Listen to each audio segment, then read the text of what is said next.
me go to my speech. First of all, I bring you greetings from the Director General of Internal Security Bureau, General Aket Tom Alew.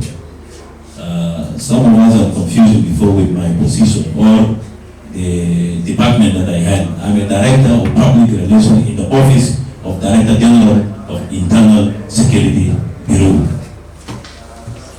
Good morning, Honorable Commission of Access to Information, Moyiga Duro, Honorable spokesperson of the DNA in his absence, I've seen in the invitation, and the country representative of UNESCO, representative of UNIS, representative of all the organized forces, and all representative of international and local organizations who are here.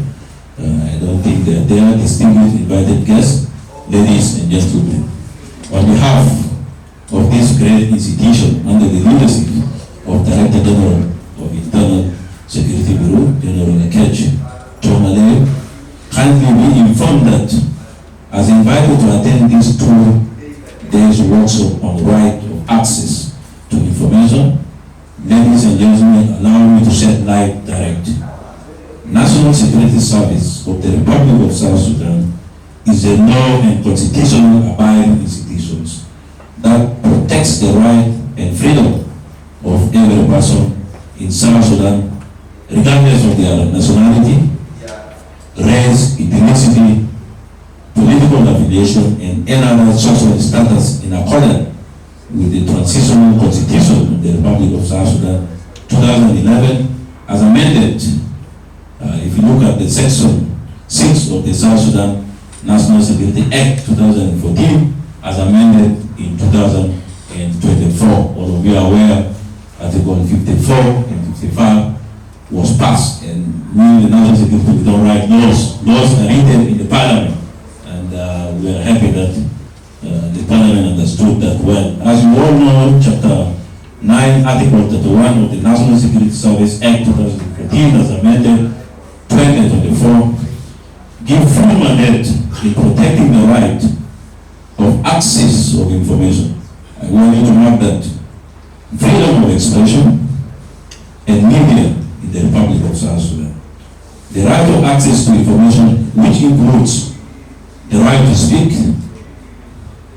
to be heard, and to participate in political, artist, and social life.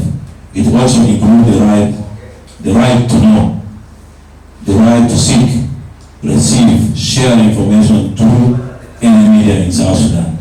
And it was being testified by one of the colleagues that the use of social media has been legally ratified by Transitional Constitution of the Republic of South Sudan 2011 as a human rights. Ladies and gentlemen, as the Transitional Constitution of the Republic of South Sudan 2011 amended guarantee every citizen in the country the right to freedom of expression, reception and dissemination of information, publication, and access to press without prejudice to public order, safety, or moral as prescribed by law.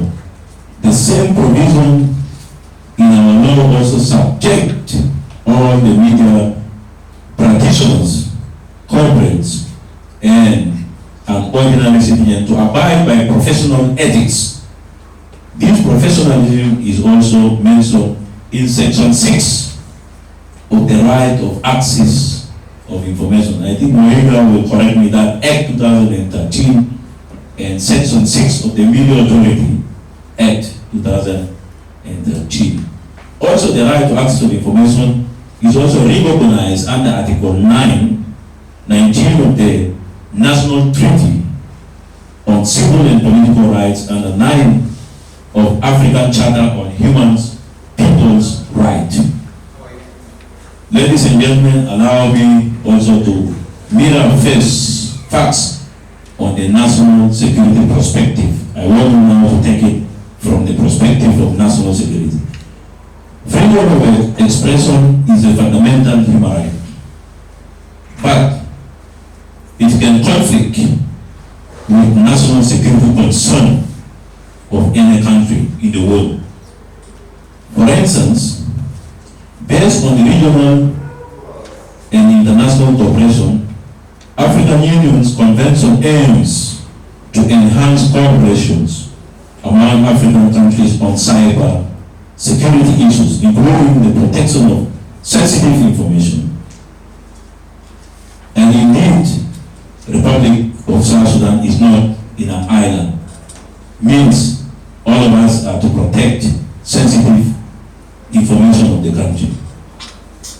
Distinguished invited guests, although you are given the right of access of information, but also be mindful of protection of classified information.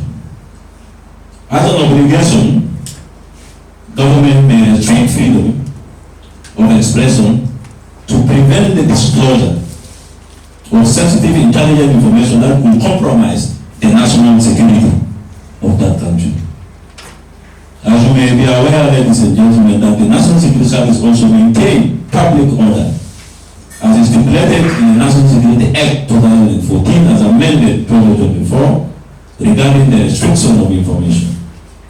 Government may restrict freedom of expression to prevent the incitement of violence. You have seen already what happened recently. I don't want to go to further, but the spokesperson of the army went on TV, all of you are aware, and cooled the situation for the interest of the public.